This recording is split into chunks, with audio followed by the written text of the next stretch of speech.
Greetings, everyone. My name is Dodie. I'm an adult services librarian at Denver Public Library at Central, and I'd like to welcome all of you to our Winter of Reading Book Buzz 2023. I'll be presenting with my colleague, Erin. Hello, my name is Erin. I'm a librarian at Denver Public Library at the Central Library, and thanks for joining us. All right, our first book that we're going to be talking about today is Sign Here by Claudia Lux. In this book, Peyote, Trip, works in the deals department in hell. There are different levels of hell, and Peyote is on one of the better ones where life is really just filled with inconveniences. The only available alcohol is Jägermeister, your pens never work, the coffee machine is perpetually broken, and a whole host of other tiny things that would just drive you crazy. He craves a promotion that would advance him to a better level of hell, and he has a plan different from his fellow employees, a plan that involves getting just one more member of the Harrison family to sign their soul over.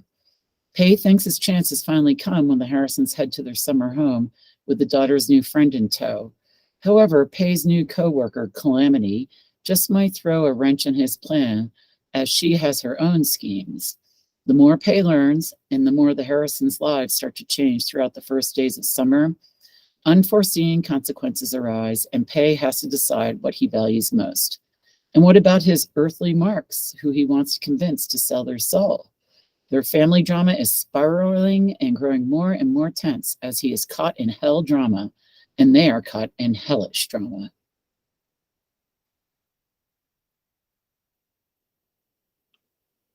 Drawn from true stories of Colorado history, Gilded Mountain by Kate Manning is a tale of a bygone American West seized by robber barons and settled by immigrants, and is a story infused with longing for self-expression and equality, freedom and adventure.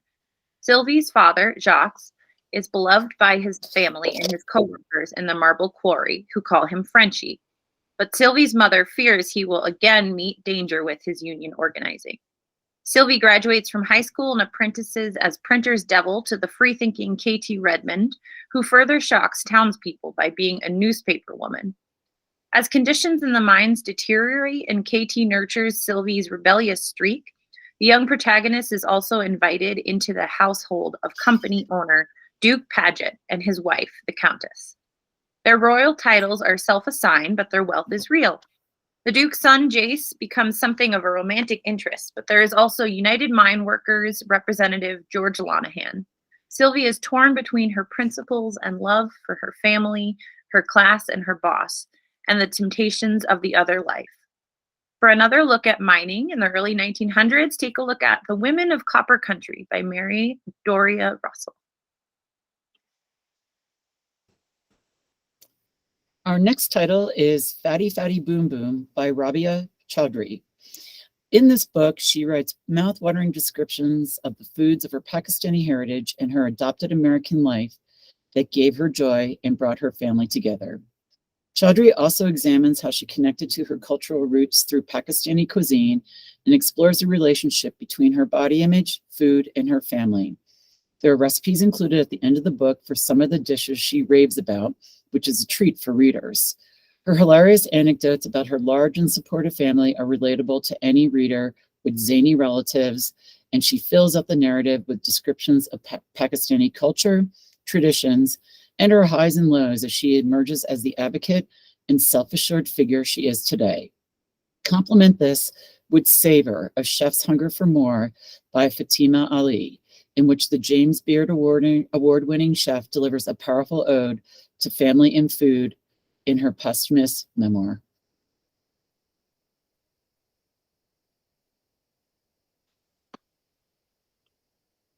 Organized into a 3-act structure, our next book, Memories of a Gay Catholic Boyhood Coming of Age in the 60s, moves from John D'Amelio's boyhood to his Jesuit education, his experiences of change, and his evolving perception of God. From an Italian family, he applied to be a Jesuit, learning Latin and Greek before attending Columbia University.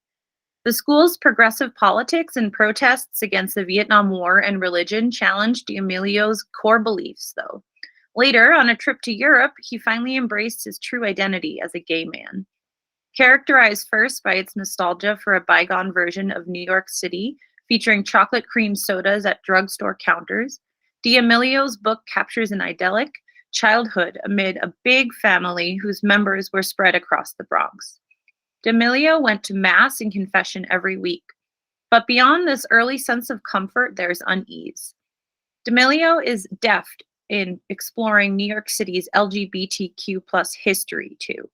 Greenwich Village in the mid-1960s had hidden gay bars and underground bookstores. But sexual encounters in the city's parks were still fraught and furtive, and D'Amelio writes that he struggled to reconcile his faith, which forbids LGBTQ plus love, with his identity.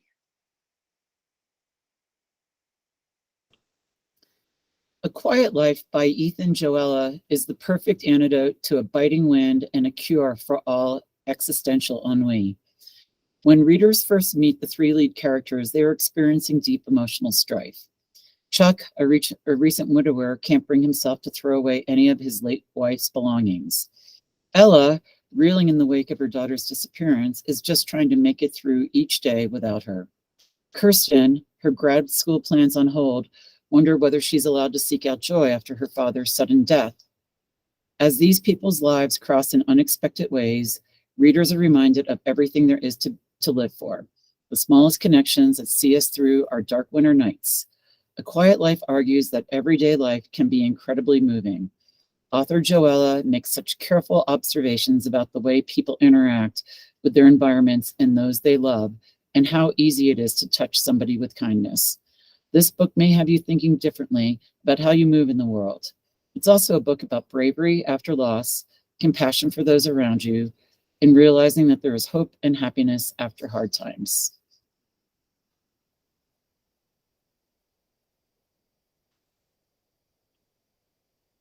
In our next book, Screaming on the Inside, The Unsustainability of American Motherhood, the New York Times opinion writer Jessica Gross dismantles 200 years of unrealistic parenting expectations and empowers today's mothers to make choices that actually serve themselves, their children, and their communities. After Gross failed to meet every one of her own expectations for her first pregnancy, she devoted her career to revealing how morally bankrupt so many of these ideas and pressures are. Gross weaves together her personal journey with scientific, historical, and contemporary reporting to be the voice for American parents she wishes she'd had a decade ago. The truth is that parenting cannot follow a recipe. Every parent has different values and will have different ideas about how to pass those values along to our children. What successful parenting has in common, regardless of culture or community, is close observation of the kind of unique humans our children are. In thoughtful and revelatory chapters about pregnancy, identity, work, social media, and the crisis of the COVID-19 pandemic, Gross explains how we got to this moment, why the current state of expectations on mothers is wholly unsustainable, and how we can move towards something better. Fans of culinary-inspired romances, like me, will love A Dash of Salt and Pepper by Kosovo Jackson. Xavier Reynolds is doing less than stellar. He just got dumped, was passed over for a prestigious fellowship, and to top it all off, he's right back home in Harper's Cove, Maine, population 9,000. The last thing he wants to do is work as a prep chef in the kitchen of the hip new restaurant in town, The Wharf, especially since the hot single-father chef who owns it can't delegate to save his life. Logan O'Hare doesn't understand Xavier or why every word out of his mouth is dipped in sarcasm. Unfortunately, he has no choice but to hire him. He needs more help in the kitchen, and his tween daughter, Anne, can only mince so many onions. It might be a recipe for disaster, but Logan doesn't have many options. While Xavier can't help but like the grumpy, tattooed, devoted single dad who is also extremely good with his hands, he doesn't want to get distracted en route to this reboot of his life. Stuck between a stove and a hot place, Logan and Xavier discover an unexpected connection. But when the heat between them threatens to top the Scoville scale, they'll have to decide if they can make the relationship work or if life has seasoned them too differently.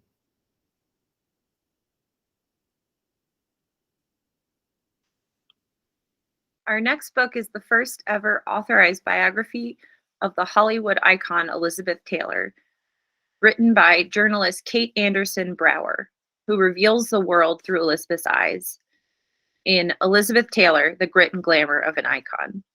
Brower uses Elizabeth's unpublished letters, diary entries, and off-the-record interview transcripts, as well as interviews with 250 of her closest friends and family, to tell the full, unvarnished story of her remarkable career and her explosive private life that made headlines worldwide. Elizabeth Taylor captures this intelligent, empathetic, tenacious, volatile, and complex woman as never before, from her rise to massive fame at age 12 in National Velvet to becoming the first to negotiate $1 million salary for a film, from her 8 marriages and enduring love affair with Richard Burton to her lifelong battle with addiction and her courageous efforts as an AIDS activist. This book has made the rounds on all the morning shows, and already the waitlist is growing. So if you're interested, put it on hold now. I'm very excited about this next title from beloved author Eleanor Littman. The title is Misdemeanor, and it features a wry and resourceful heroine who reinvents herself as a TikTok chef after her career as an attorney is sidelined because of a public indiscretion. Lippman, a master chef of literary romantic comedy, cooks up a deliciously entertaining story whose ingredients include wit, sass, sex, and social satire. Jane Morgan is a valued member of her law firm, or was, until a prudish neighbor, binoculars poised, observes her having sex on the roof of her New York City apartment building.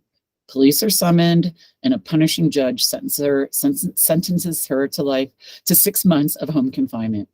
With Jane now jobless and rootless, trapped at home, life looks bleak. Yet her twin sister provides support and advice, but mostly of the unwelcome kind. When a doorman lets slip that Jane isn't the only resident wearing an ankle monitor, she strikes up a friendship with fellow white-collar felon Perry Salisbury. As she tries to adapt to life within her apartment walls, she discovers she hasn't heard the end of that tattletale neighbor, whose past isn't as decorous as her 911 snitching would suggest. Why are people knocking on Jane's door again? Can her house arrest have a silver lining? Can 2 wrongs make a right? The ebook version of this will be available very soon. Check Overdrive for ebook and e-audio coming.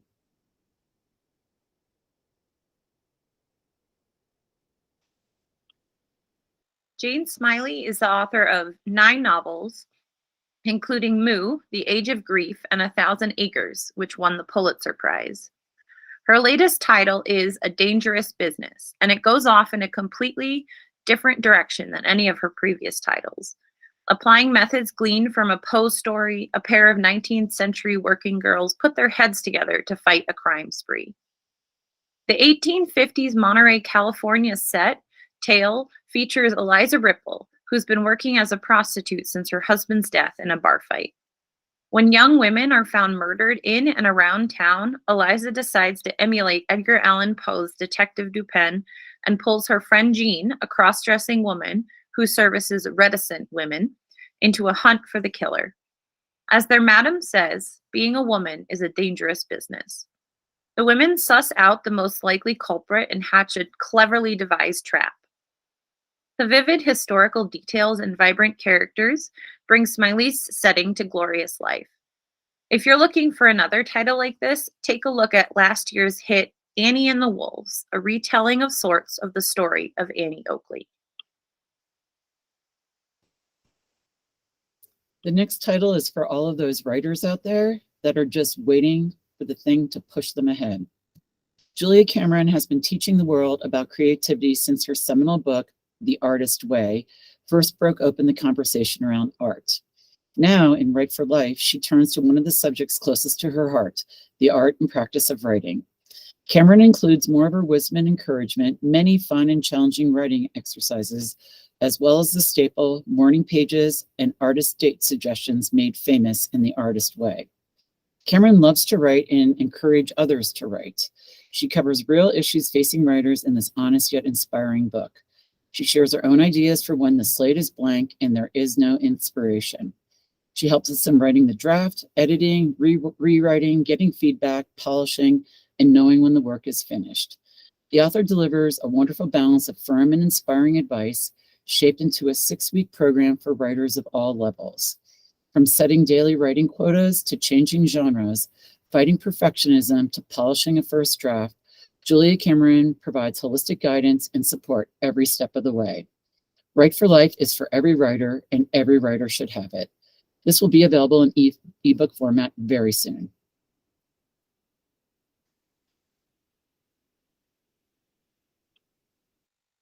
Our next book is Heather Darwin's debut, The Things We Do to Our Friends, and it has all the components of the next literary sensation. A hint of dark academia, a morally complex and unpredictable narrator, the promise of feminist themes, and an atmospheric setting vivid enough to feel like another character, Edinburgh no less. The premise is immediately compelling. Claire arrives at the University of Edinburgh with a secret and a desperate hope to find the right friends who will help her reinvent herself. Soon, she meets the Shiver, a privileged and ambitious clique that promises everything she has ever wanted, no matter the cost. Darwin keeps a sense of suspense from the very first to the very last page through clever pacing, constantly dropping shocking revelations and raising new unanswered questions throughout the novel. Claire's voice offers a deliciously dark perspective that is hard to resist. It's a world that's dangerous for Claire and the unwritten rules she has to navigate, and in the dangerous honey trap scheme, the Shiver starts running. Darwin seems to ratchet the tension up almost effortlessly. Dark and well-paced, set in a similar world as last year's academic thriller, The Bequest by Joanna Margaret.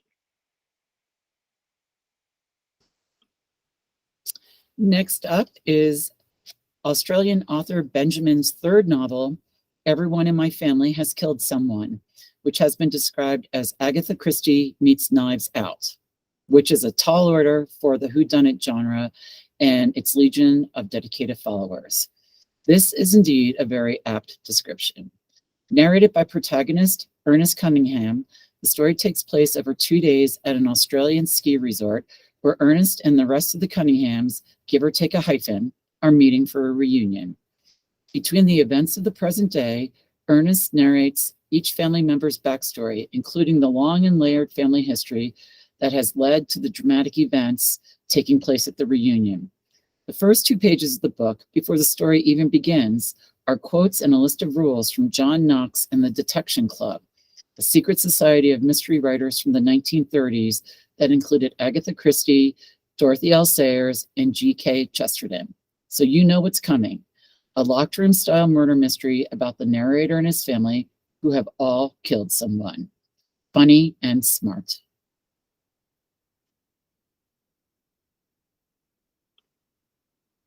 Rivers Sing Me Home by Eleanor Shearer is a sprawling debut novel set during the 1834s that take us to Barbados, British Guiana, now Guyana, and Trinidad and Tobago. The book opens with Rachel, an enslaved mother, running away from Providence Plantation in Barbados. The Emancipation Act of 1834 was announced and declares they are no longer enslaved. But the slave master has other plans for them.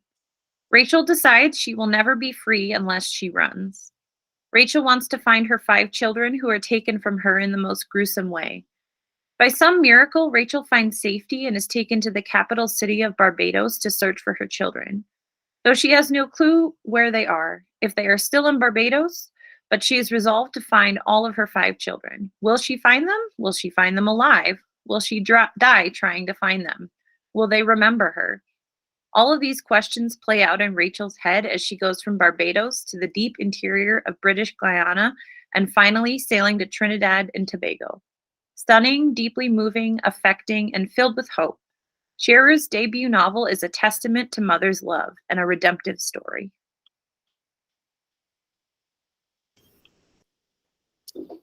Grady Hendrix, author of the Final Girl Support Group and the Southern Book Club's Guide to Slaying Vampires, is back with another twisted, horror-filled novel, How to Sell a Haunted House. Louise Joyner moved away from her childhood home, never looking back on the house where so many memories haunted her. When her estranged brother Mark calls to tell her that her parents have both been killed in a car accident, she'll have to quite literally deal figure out how to deal with those demons once again. As the two siblings sort through the estate and try to figure out what to do with the house full of her mom's creepy puppets, strange things begin happening. Louise hears noises upstairs. The TV seems to spontaneously turn on. And just why did her parents tape newspaper over the mirrors and nail the attic door shut? Never mind that the puppets seem to be moving around the house on their own and coming to life. Houses can't really be haunted, can they? Hendricks gives readers capital H horror with humor through the lens of relationships everyone can relate to. Coworkers, best friends, neighbors, and siblings. If puppets or clowns are triggers, read this one with the lights on.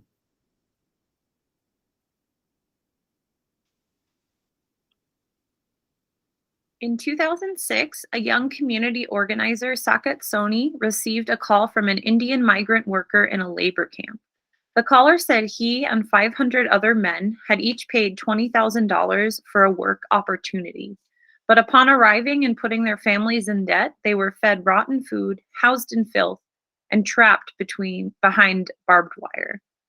In The Great Escape, a true story of forced labor and immigrant dreams in America, Sony takes on one of the largest human trafficking cases in modern American history. The author recounts how the workers fought for justice and traveled on foot to Washington, D.C.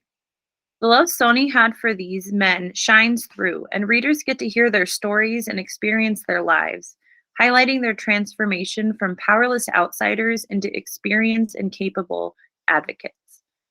It is an immersive story, an inspiring one, and an expose of our flawed immigration system. The author is the founder and director of Resilience Force, a nonprofit that focuses on the workforces formed to help after climate disasters. Sony had been profiled in USA Today as an architect of the next labor movement and has testified before Congress on immigration and labor rights. Reckoning is the newest book from V, formerly known as Eve Ensler, the Tony Award-winning best-selling author of The Vagina Monologues. And this is the work of a lifetime. Political, personal, profound, and more than 40 years in the making. V invites writers along as she recounts a lifetime of writing, poetry, activism, representing the methods through which she survived her own abuse and self-hatred, challenging the myths and narratives that have guided her life in the core of ideas. This has culminated in the creation of the global V-Day, 1 Billion Rising movement to end violence against all women, cisgender and transgender, gender expansive people, girls, and the earth. In this moment of global reckoning with the past, V explores ways to create an unstoppable force for change, to love and survive love, to hold people and states accountable, to reckon with demons and honor the dead, to reclaim the body, and to see oneself as connected to a greater purpose. In the final chapter, she explains why she changed her name. V is the name of my real people and reminder of my true origins. V's explosive truth-telling is as provocative as it is intense. The result is a raw and relevant oeuvre.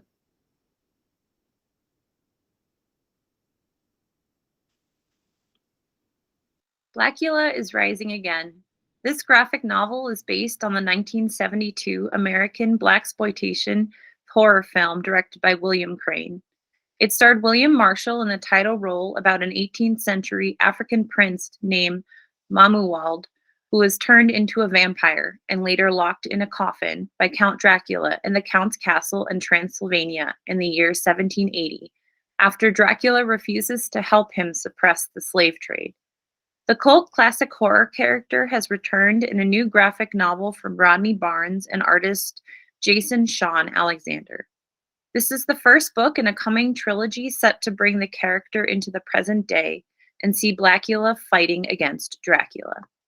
This work has long been a passion project for Barnes, a veteran TV writer and producer whose credits include the Marvel Hulu series Runaways and Starz American Gods. Barnes grew up on the Universal monster movies, and his notion of what horror could be changed when he saw Blackula at age 8.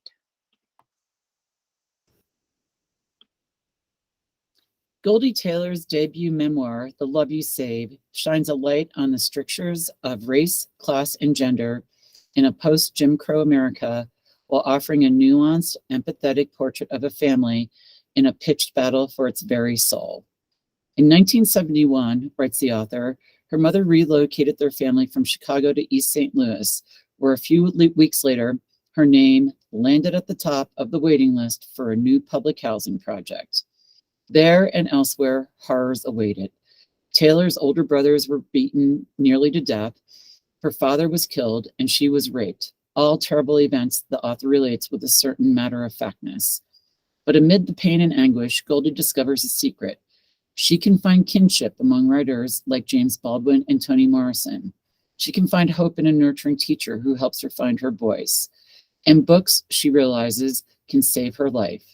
This is a memoir about the pain and joy of being the first, with all of the sacrifices that come with opportunity. Taylor renders a lovely memoir about a slice of Black life with compassion and truth-telling.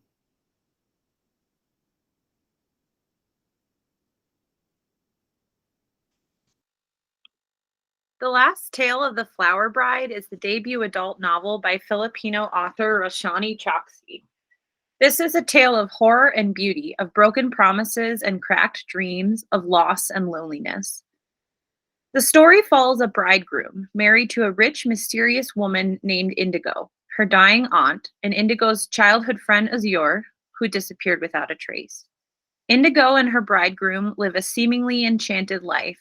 She is the heiress to a chain of fairy tale-based hotels, and the two spend their time traveling, dining, and telling each other's stories. The only rule in their marriage is that no questions are allowed about Indigo's past. When the aunt's imminent demise calls Indigo back to her childhood home, the House of Dreams, there is a mystical connection between the bridegroom and Azure, and as must happen in Gothic tales, the house plays a part in the unraveling of Indigo's secrets. Told from 2 points of view in 2 different timelines, Chokshi's lush prose engages and challenges the reader to keep following the story to the astonishing end. The Last Tale of the Flower Bride is a novel not driven by plot, but by relationships and vignettes, by moments and characters, for fans of magic, fairy tales, and suspense. At just over 130 pages, Voyager, Constellations of Memory, by Nona Fernandez, is described as a book-length essay. Hi, we are here. Don't forget about us. A disarming voice repeats periodically throughout her meditation, each time with more gravity. No wonder Fernandez is one of the big names in Latin American contemporary literature. Her voice is so potent, so breathtakingly beautiful and lucid, she could make any subject matter feel important. In this case, her inquiry is set off by her mother's brain scan, necessary because of frequent falls and disorientation. The images Fernandez sees remind her of star maps. Soon, she travels to the Atacama Desert in Chile, the best place in the world for stargazing, and is taken aback by the location's dark history as the site of a mass execution perpetrated by Augusto Pinochet's Caravan of Death in 1973. Is it an autobiographical essay or a lyrical memorial to the victims of Pinochet and the Caravan of Death? A long metaphor about stars and the psyche's universe? It's all of the above, with memory as the overarching theme. How and why we remember, individually and collectively, is the question at stake. But more importantly, this is a book about the things we think we forget and how they keep living in us after all, in time, through generations, and after literally light years.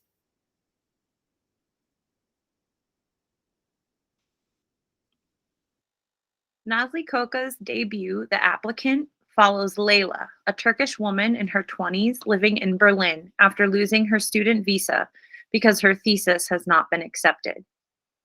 Between scrubbing toilets at an Alice in Wonderland-themed hostel and fighting with government officials, Layla ventures into Berlin's nightlife scene looking for solace, drinking and snorting ketamine, and community on the dance floor. What she finds instead is a Swedish tourist who offers her the kind of comfort and financial support she isn't able to obtain as an aspiring writer.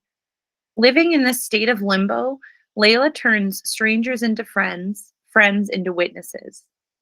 She also writes in her diary, which is evocative of Sylvia Plath's diary, The Applicant, which explores the ways that rampant consumerism and patriarchy pressure people to conform to narrow roles.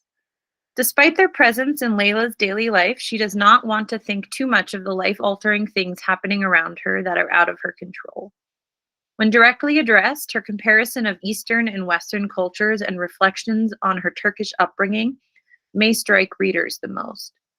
Told through tense, sardonic journal entries that are as cutting as they are tender, The Applicant sheds light on the grim reality of pursuing the life of an artist. The next book, House of Eve by Sadiqa Johnson, takes us to 1950s Philadelphia and Washington, D.C., and intertwines the lives of two women named Ruby and Eleanor.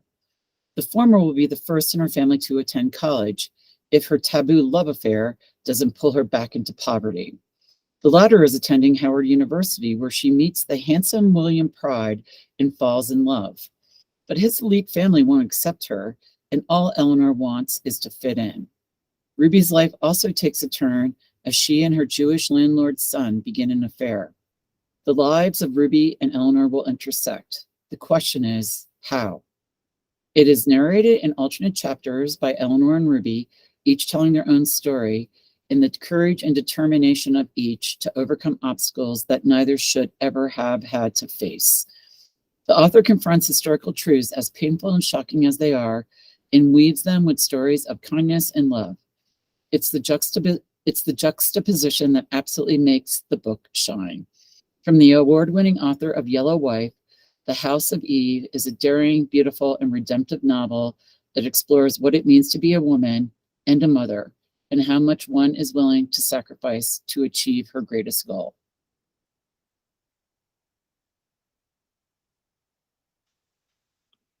Madeline Miller's Circe meets Cersei Lannister in Costanza Casati's stunning debut, Clytemnestra, the most notorious heroine of the ancient world and the events that forged her into the legendary queen. Whenever thinking of Greek mythology, the obvious touch points of gods and goddesses and the heroes which poets have written into legend. More often than not, in the past that is, the women are left in the margins or are completely erased. And Casatia's Clytemnestra is a sweeping force of a novel that frames female characters in a humanistic and feminist way. Brimming with vengeance, a mother's wrath, and political intrigue, Casati tells a story about the women of Greece and one woman in particular who would not be forgotten. A thrilling tale of power and prophecies, of hard love, of hatred, love, and of a singular queen who fiercely dealt out death to those who hurt her. This book is a rare thing, a stirring page-turner with an ancient and very human heart.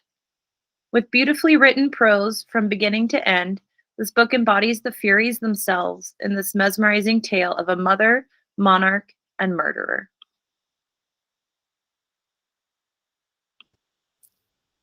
When Lamia is 14, she decides to disappear.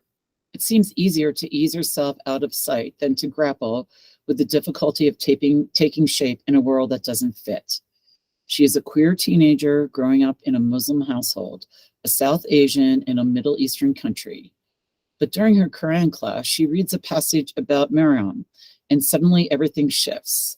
If Maryam was never touched by a man, could Maryam be like Lamia? Written with deep intelligence and a fierce humor, Hijab Butch Blues by Lamia H. follows her travels to the United States as she comes out and as she navigates the complexities of the immigration system and the queer dating scene. At each step, she turns to her faith to make sense of her life, weaving stories from the Quran together with her own experiences. Musa leading his people to freedom, Allah, who is neither male nor female, and Nuh, who built an ark, just as Lamia is finally able to become the architect of her own story. Raw and unflinching, Hijab Butch Blues heralds the arrival of a truly original voice, asking powerful questions about gender and sexuality, relationships, identity, and faith, and what it means to build a life of one's own.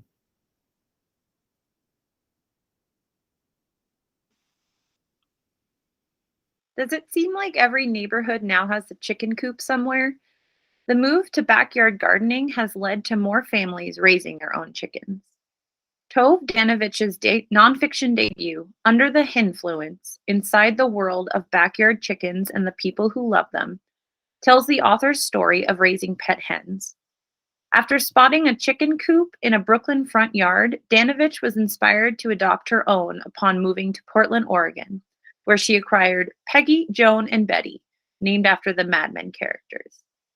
Readers are guaranteed a smile and/or an egg and chicken pun in every chapter, and will meet rooster rescuers, avid poultry expo attendees, chicken clicker trainers. Yes, chickens can learn tricks. And, of course, the author's own backyard chickens. Part memoir and part home chicken guide, Under the Henfluence drops readers deep inside the foul world of backyard chickens.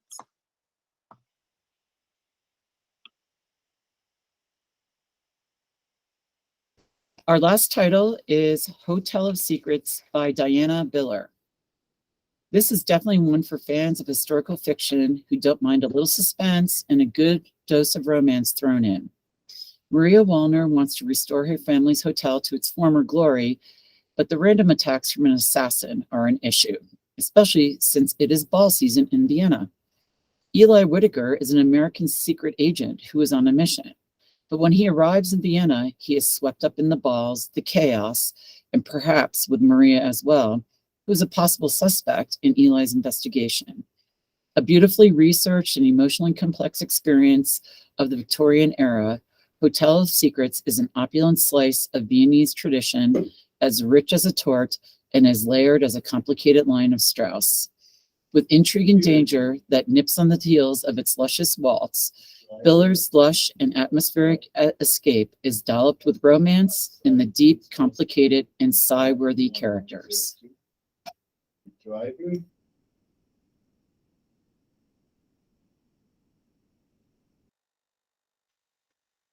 Thanks for joining us for this book buzz.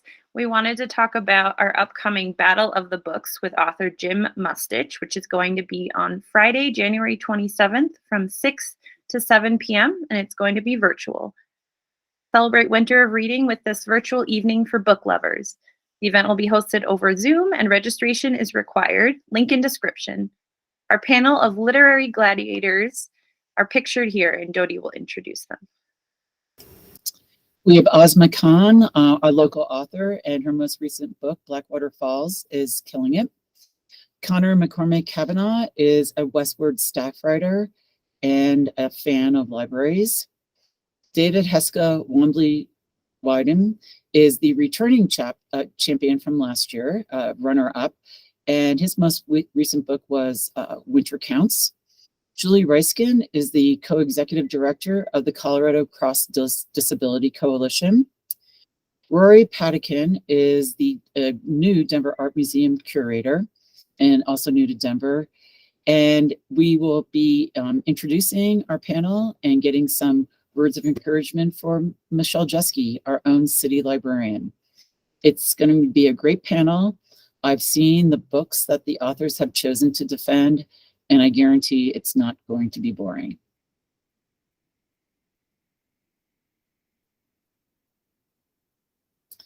Learn more about DPL's Winter of Reading at denlive.org/WOR.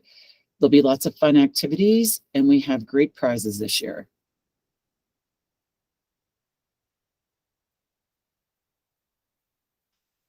Thanks, everybody. Thank you. Happy Winter of Reading.